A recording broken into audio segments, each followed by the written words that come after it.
नमस्कार दोस्तों। आज हम चंद्रा फुलर की एक नई कहानी श्रृंगार सुनेंगे रेनू की आवाज़ में। 12 साल की कुसुम माँ की साड़ियाँ पहन पहन कर लगभग 1 घंटे से खुद को आईने में निहार रही थी। कभी होंठों पर लाली लगाती, कभी करीने से बाल संवारती हुई खुद पर ही रीझे जा रही थी। माँ कस्तूरी वहीं पास में बैठकर सिलाई मशीन चला रही थी। बीच बीच में वो चुपचाप बिटिया कुमुद की ओर देखती और उसके क्रियाकलाप पर मंद मंद मुस्कुराती, फिर वापस कपड़े सीने में जुट जाती।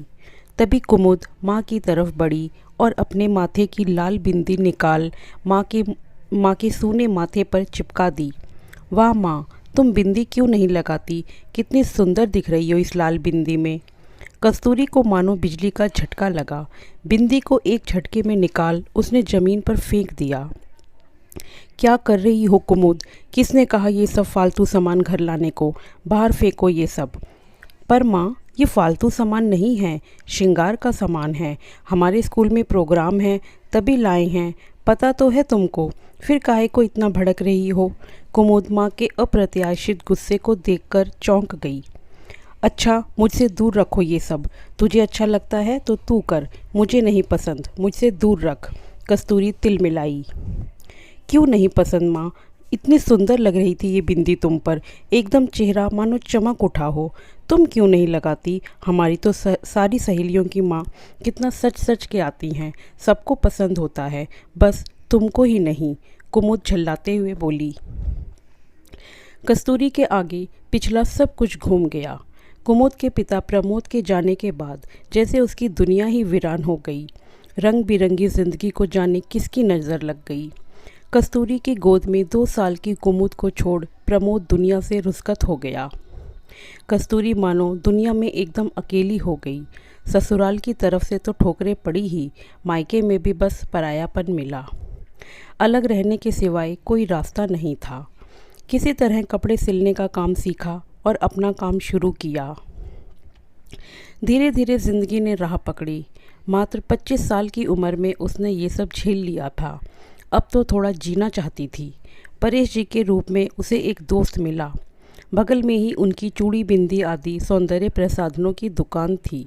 शादीशुदा थे, सुखी परिवार था उनका। कठिनाई में अक्सर वो सहारा बन जाते, दुख बांट लेते, आंसू पोंछ लेते। बस गम का रिश्ता था दोनों के बीच। लंबा कद, सांवली काया, गठीला शरीर और सजनता की मिसाल। कहते हैं सब पुरुष एक जैसे नहीं होते। प्रमोद के जाने के बाद जहां अब तक उसने पुरुषों के रूप में सिर्फ सूखे भेड़िए देखे थे, परेश जी वैसे कतई नहीं थे। बड़ी मुश्किल से भरोसा कर पाई थी कस्तूरी उन पर, और उन्होंने इस भरोसे की हमेशा लाज रखी।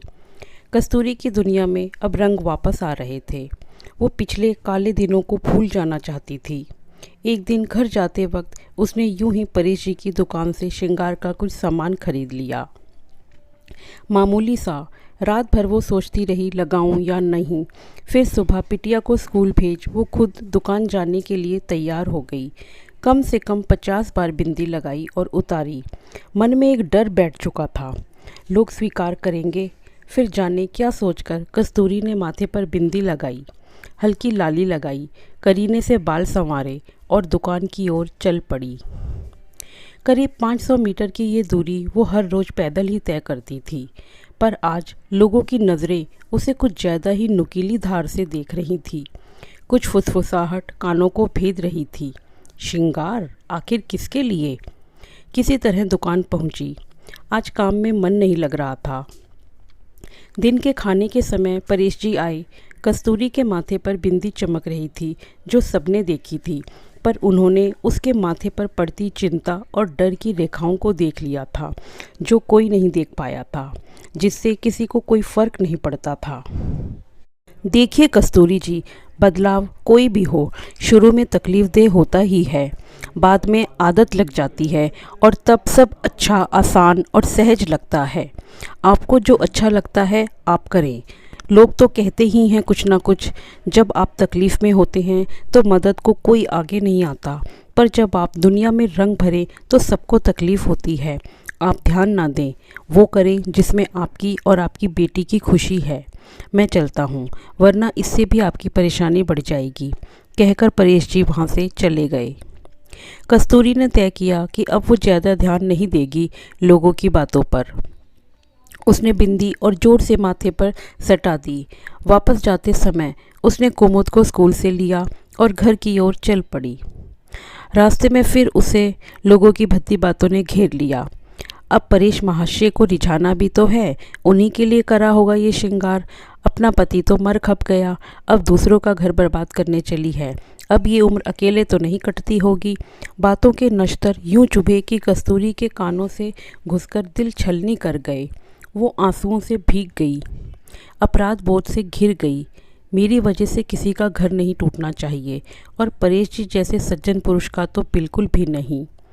मैं ऐसा नहीं होने दूंगी। कस्तूरी ने रातों रात घर दुकान सब खाली कर दिए। कस्तूरी ने रातों रात घर दुकान सब खाली कर दिए और वो शहर छोड़कर निकल गई। जाते जाते उसने रास्ते में वो बिंदी माथे से नोचकर खुद से दूर फेंक दी, बहुत दूर। वो वर्तमान में लौट आई। आज कुमुद पूरे 12 साल की हो गई। 8 साल बीत गए थे इस बात को। कुमुद अब भी तैयार होने में लगी थी। बहुत शौक था उसे सजने संवरने का। अपनी माँ पर जो गई थी। माँ को अपनी ओर ताकते देखा तो कुमुद फिर माँ से बोल पड़ी, देखो माँ, ये श्रृंगार तुम अपने लिए करो, अपनी खुशी के लिए। हमारी टीचर कहती हैं जो हमें अच्छा लगे वो करना चाहिए, बस किसी का दिल नहीं दुखाना चाहिए। अब टीचर गलत थोड़े बोलेंगी। कस्तूरी सोचने लगी, आखिर क्या पाया उसने लोगों की बातें सुनकर, उनसे डर कर। एक भरोसेमंद दोस्त मिला था, वो भी छूट गया। किसको फ़र्क पड़ा, किसके लिए ज़िंदगी फिर से काली हो गई। किसने ठोकरें खाई, मैंने और मेरी बेटी ने। बस वो लोग तो अब भी खुश होंगे अपनी रंगीन दुनिया में मस्त। फिर मैंने क्यों अपनी खुश दुनिया फिर से बेरंग कर दी, क्यों शौक मार दिए, क्यों सजना संवरना बंद कर दिया, जबकि ये श्रृंगार तो मैं अपने लिए करना चाहती थी, बस अब और नहीं। कस्तूरी शेरनी की सी फुर्ती से उठी और बिंदी के पत्ते में से एक सुर्ख लाल रंग की बिंदी माथे पर सजा ली। कुमुद चहक उठी, कस्तूरी भी। आज उसे जवाब मिल गया था कि श्रृंगार किसके लिए। वो आईने में खुद को देखकर बोल पड़ी, श्रृंगार खुद के लिए। तो दोस्तों, ये थी हमारी कहानी श्रृंगार। आशा करती हूँ आपको ये कहानी पसंद आई होगी। इसे लाइक कीजिए, शेयर कीजिए और सब्सक्राइब कीजिए। धन्यवाद।